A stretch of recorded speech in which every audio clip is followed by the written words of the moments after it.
in the church. Yes, in the church. And so, there's two churches. There's our institutional church, which lumbers along, which is so fallible, which, all the rest of it. But there is God's church. There is the divine sphere of activity.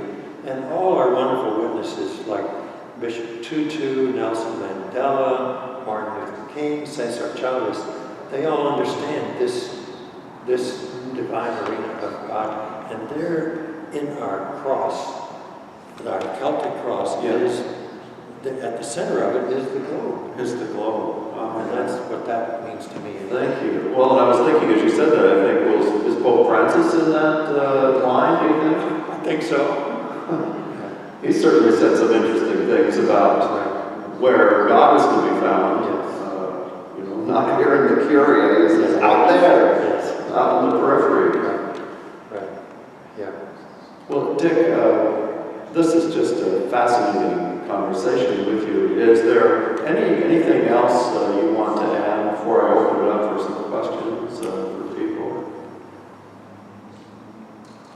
Well, I think I tried to put this into some context, so I wrote a couple of books along the way, one in 1985 called The Human Enterprise, A Christian Perspective on Work, and the other is The New Globalization. Yeah, which you have both of them. Yeah, that's the New Globalization. And that's the Human Enterprise. I know of the New Globalization. I did not read The Human Enterprise, but my first association with you really was reading your book. Yeah. Many years ago, before I even met you, and then Michael Ramos, a friend of mine, was with the church council, said, "Well, there's this guy moving to Seattle who's a really significant guy, in the whole area of work and workers' rights, and by the name of Dick Gillett." So I hope I didn't interrupt you, but you wrote a couple of books along the way. I try to put the theology into it, put the history of the church, and so forth. Wow. Well, Dick, thank you very much for this conversation. It's a real honor to sit here with you. And, likewise. And it's fun. Thank you. And I love the breadth of your, the expansive view you have of God engaged with humanity and with the whole earth.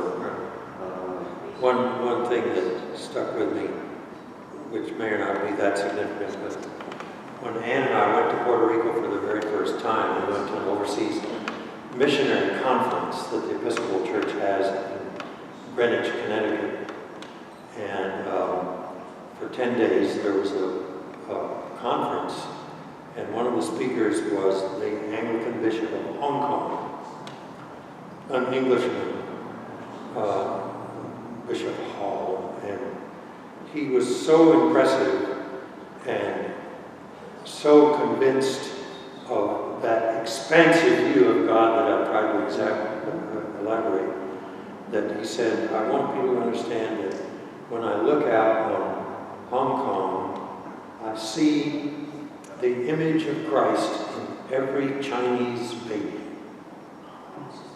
And I thought, yes, we go out and we think sometimes we're taking Christ to so-and-so, but Christ speaks in mysterious ways to us.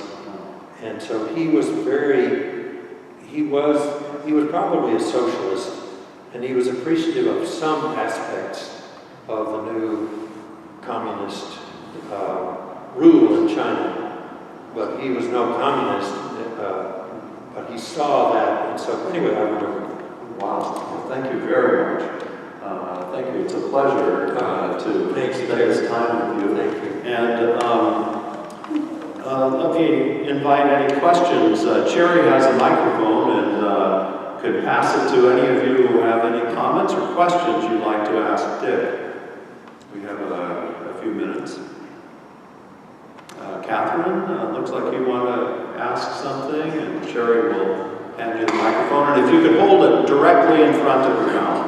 Hold it up, even. There. Okay, can you hear me? Yes. You probably could hear me if I didn't have it. Anyway, Dick,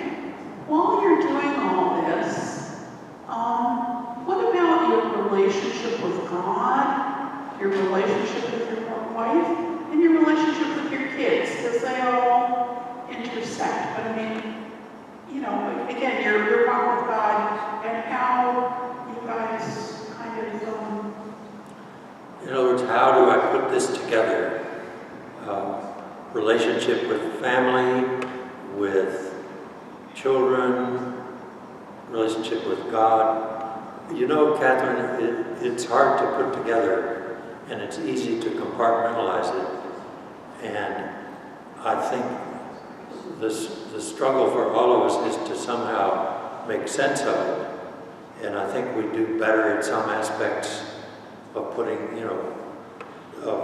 this together than at other aspects. And I think too, I was an awful lot of time out of the house in my ministry throughout, and I have some regrets that I was not there enough for my children.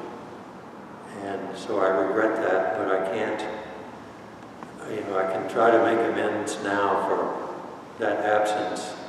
But, the older I get, the more I think, I gotta just throw it all up in the air and hope God accepts it, Thank you, Catherine. Others, please. Betsy, I see. It's such a fascinating story. And as I look beyond the church in some other areas, I'm fascinated by what you've been saying. And what do you see going on now across the world and what you've been interested in? Wow, can you stay another 30 minutes? So that is a great question, and I think the big thing, which I think Pope Francis is going to address, is really how the churches, as much of a no-no as people might think it would be, what we have to understand better, and Pope Francis is trying to make some progress in this, is what does it mean to have an economy that is just? And is there such a thing as a just economy in the age of globalization? And if so, what might that look like? And those are questions that people say, ooh, and I think it's true. It's really hard for parish churches to identify issues like this and not stir the hornet's nest so much. But the parish church is not the only place that's available to kind of begin to do this. So I don't know whether that's happening. Thank you. Thank you. Thanks, Betsy. Eric. I think I was really intrigued by your remark about the church being the God's concern is not so primarily with the institutional church, but with what lies outside. And as someone who is identified with the institutional church myself, I wonder how you allow that, how you approach that concern, how do you unite those things in your own ministry so that you're not parochialized within the church, but that you can speak to and can recognize and can interact with that church outside the wall? Yeah, well, I think that it's hardest to try to make those connections within the parish. And in the One World group, we have tried, and I think not very successfully over time, tried to do that. But it's easier when you combine forces like in the church council, which is a strong proponent for workers' rights and living wage and so on.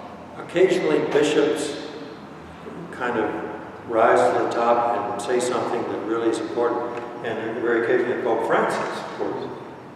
But it's hard to do, and so I think we just have to keep at it. But there are times in history when the church can do it better than at other times, and it's really difficult right now, I think, in our historical moment. I'm not sure I'm answering your question. I get the difficult. Get the difficult parts.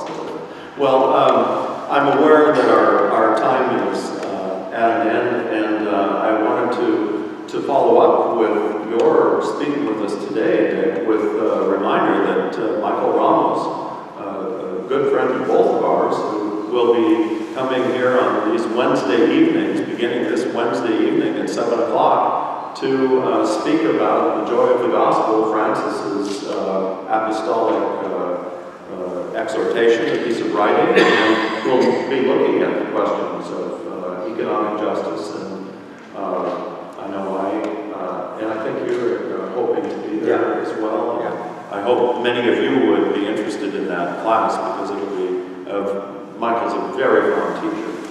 And, so I want to thank you, and I would invite our audience to give Dick a hand for his